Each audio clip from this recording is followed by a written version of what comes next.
गणेश गुळेचा गणपती बाप्पा गणपतीपुळेला आला असं म्हणलं जातं आणि याविषयीची एक आख्यायिका सुद्धा सांगितली जाते, तीच जाणून घेऊया फक्त 40 सेकंदात। साधारणपणे इसवी सन 1600च्या पूर्वी आज ज्या ठिकाणी हे मंदिर आहे त्या ठिकाणी केवड्याचं बन होतं आणि त्यावेळेस या गावात भिडे या आडनावाचे गृहस्थ राहत होते। त्यावेळेस भिडेंवर एक संकट कोसळलं आणि त्या संकटाचं निवारण व्हावं यासाठी त्यांनी गणेशाची आराधना करायला सुरुवात केली।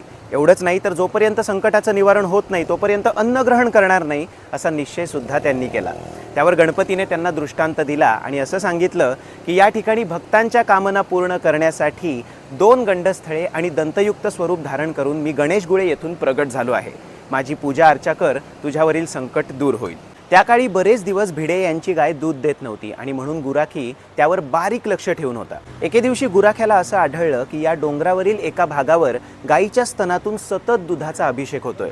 त्या गुराख्याने तात्काळ ही बातमी भिडेंना कळवली। भिडे लगेच तिकडे गेले आणि त्यांनी तिथे थोडी साफसफाई केली। त्यावर त्यांना दृष्टांतात जी गणेशाची मूर्ती दिसली होती ती त्या ठिकाणी आढळली आणि तेव्हापासूनच भक्तांच्या इच्छा पूर्ण करण्यासाठी गणपती बाप्पा या ठिकाणी सदैव असतो अशी भक्तांची अढळ श्रद्धा आहे। माहिती आवडली असेल तर शेअर नक्की करा आणि गणपती बाप्पा मोरया।